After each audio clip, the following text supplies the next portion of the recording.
Ladies and gentlemen, welcome back. Today, we have something different. We are going to the court. Ndabajana mu rukiko.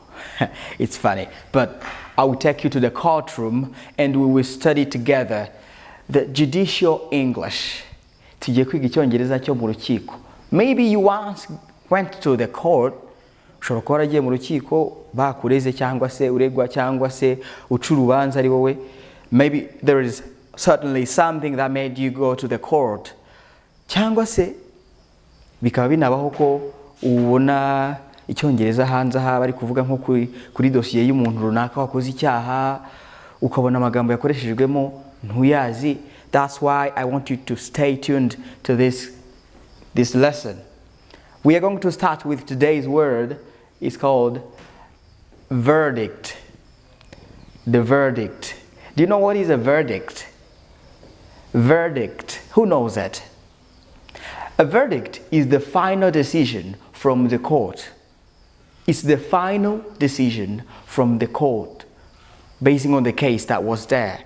Uyu ni umwanzuro wa nyuma w'urukiko mu gihe wenda hariho dosiye y'umuntu waregwaga kandi akaba yakoze icyaha runaka, wa mwanzuro wa nyuma niwo bita verdict. So what is the verdict from the case of the other person who was accused of stealing? Ese wa umwanzuro wa nyuma kuri wa muntu waregwaga kwiba ni uwuhe? Ni uwuhe wa umwanzuro wa nyuma? What was the verdict? That was the word of today. So let's keep going and see more words in relation to judicial English. First of all, in the courtroom, we have many people there. Dufite abantu benshi bakora mu rukiko cyangwa se bafite aho bahuriye n'urukiko. Let's dive in. We have the judge. I think you know now, if you think of the judicial English and the judge, these are related terms. If I say the judge is the person who leads to the conclusion, to the decision after having heard from all the sides in the court. Wa muntu utanga umwanzuro wa nyuma yamaze kumva impande zose mu rukiko niwe bita judge, umucamanza, niwe mucamanza nyirizina, the judge. You know that, I think, and if you didn't know that, it's our pleasure that you know it right now. The second person is a lawyer or an attorney. Lawyer or attorney. These are things that we are going to differentiate. We are going to differentiate a judge, a lawyer, and a prosecutor. A judge, tumaze kuvuga ko ari umucamanza. Now, what about a lawyer? A lawyer is the person who represents the person who is accused. He represents the person who is accused in the court. Ni wa muntu uhagararira uregwa cyangwa se umuburanira. They also sometimes call them an advocate. Wa muvugizi cyangwa se umwavoka nkuko tubyita. The advocate, the lawyer, the attorney. So, the judge will be there to listen to the both sides. That means from the prosecutor. The prosecutor is now the person standing, representing the government, trying to prove guilty the accused. Ni umushinjacyaha. The prosecutor. This person is trying to prove guilty the accused person. Niwe ugerageza uburyo bwose kugira ngo ashinje cyangwa se yemeze wa muntu uregwa icyaha. They have brought someone to the court saying this one has done this. First of all, we have what we call an accused. Uregwa. The accused person is brought to the court. And then there will be a prosecutor. Hazaba hari umushinjacyaha avuga ati ingingo iyi n'iyi y'itegeko iri n'iri ivuga ko gukora iki n'iki bihanwa n'itegeko, none uyu yafashwe akora iki n'iki. This is the prosecutor. And on the side of the accused, ku ruhande rw'uregwa, there will be a lawyer. Hazaba hari umwavoka cyangwa se umwunganizi mu by'amategeko. He will be saying, this person did not do this. He will be trying to prove this person innocent. Azaba ari kugerageza uburyo bwose yamurenganura cyangwa se avuga ko arengana. So the two parties will be trying and the judge will be there to decide the final decision, which will be a verdict. The verdict now will be the final decision from the judge. Great. Now, the claimant is the person now who brings the case to the court. Wa muntu waje kurega noneho wazanye dossier mu rukiko. The claimant can be a person, like a civil person, ashobora kuba umuntu usanzwe, or maybe the police. You know that the police can arrest somebody and then they file the case. Polisi ishobora gufata umuntu hanyuma ikamukorera dossier ikayishyikiriza ubushinjacyaha. That's what it calls. The police will in that case be called the claimant. Bazaba nabo ari abazanye dossier mu rukiko. There will be also witness. The witness cyangwa se umutangabuhamya is the person who have seen or who have heard or who has known anything about the case. Ni umuntu wese ufite icyo yabonye cyangwa icyo yumvise cyangwa icyazi kijyanye na ya dossier yazanywe mu rukiko. This is great. Now, have you ever been one of these people? Have you ever been maybe the accused? Have you ever been accused of something? Tell us in the comment and tell us the experience from the court. Have you ever been a witness or something? Maybe you once were one of the people here. So let's head off. When you get to the court, there are a lot of phrases that you will hear many times. Hari amagambo menshi, hari interuro nyinshi uzajya wumva nugera mu rukiko cyangwa se igihe uzaba wumva ibyavuye mu rukiko. We always see it on social media, seeing the people who have been accused of things. Turababona abarezwe, abarekuwe n'inkiko.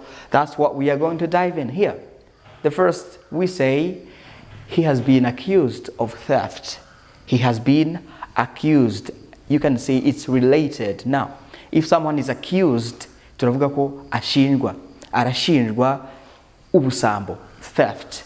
Arashinjwa ubujura. He is accused of theft. Or we say, the alleged was a fat man wearing a black sweater. The alleged was a black man, a fat black man wearing a black sweater. Uregwa cyangwa se ukekwa. The alleged.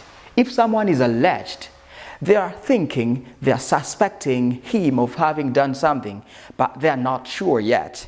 Ni ukuvuga ngo uyu muntu uri alleged arakurikiranyweho cyangwa se arakekwaho. Ntabwo birahamwa n'urukiko. He has not been accused yet. He has not been guilty. Do you get that? If someone is alleged, they are not yet guilty. So, she was convicted of the murder. This is now the opposite.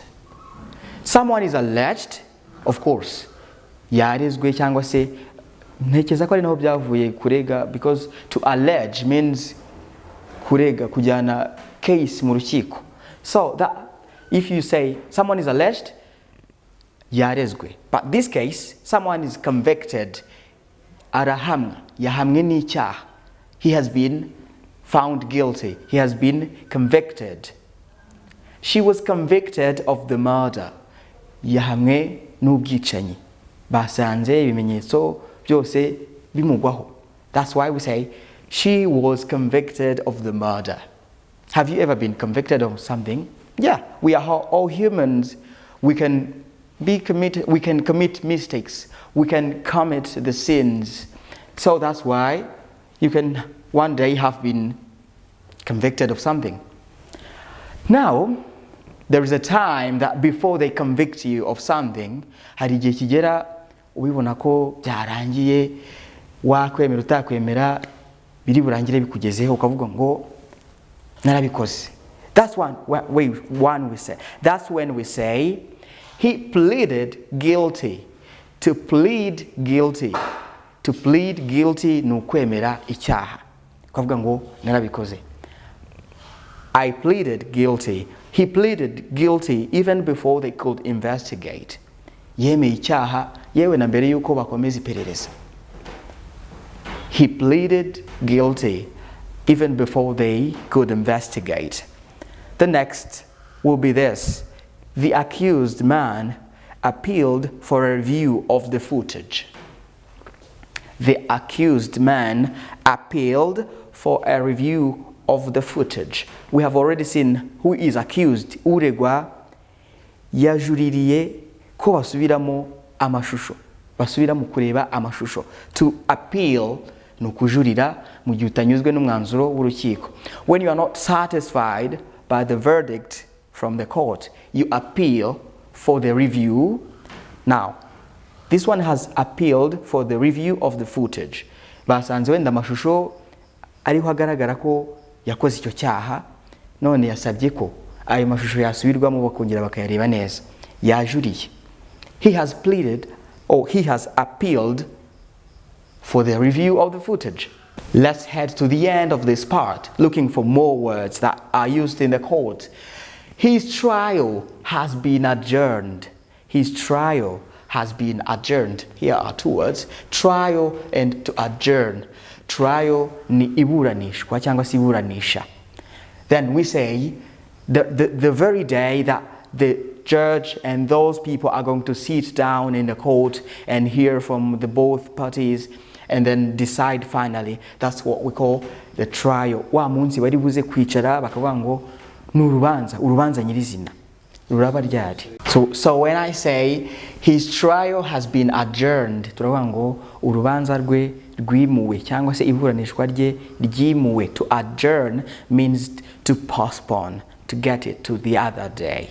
This is what it means. His trial has been adjourned.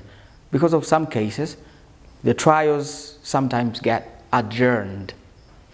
I am going to file this case in the High Court. I am going to file this case in the High Court. Iyi dosiye ngiye kuyishyikiriza ubushinjacyaha bukuru cyangwa se urukiko rukuru. That's what it means. The High Court means urukiko rukuru. Sometimes the judges are not going to decide about something. They feel like there is a lot to do with the case and they decide to file it to the higher court. Niyo mpamvu avuga ngo iyi dossier, I'm going to file this case in the High Court. So, after having got to the verdict, after having decided, there are two things to happen in the court. When someone is found guilty, mu gihe umuntu yasanzwe ahamwa n'icyaha, there are two things to do. They are either charges or sentence. Charges or sentence. Ashobora gucibwa amande cyangwa se agakatirwa. There are two things. That's why we say you are charged with fraud. Waciwe amande bitewe na fraud. Fraud, you know that. Selling or buying or doing those things that are illegal to the country. That's what we call fraud. So you say you are charged with fraud. Being charged with something, being charged with a sin. Nukuvuga ngo uhabwa amande cyangwa se ucibwa amande bitewe n'ikintu runaka. Being charged with.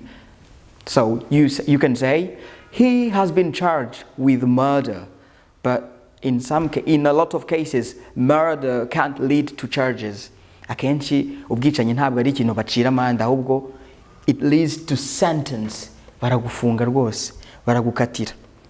Sentence. He has been sentenced by the court. He had been sentenced by the court. Yakatiwe n'urukiko. So, these are all the words relating to the court and the judicial English. Have you gained something new? Mbese hari ikintu gishya wigiye ahangaha? Share us in the comment section and tell us if there is something more you can tell us. And I will see you next time in the next lesson. See you.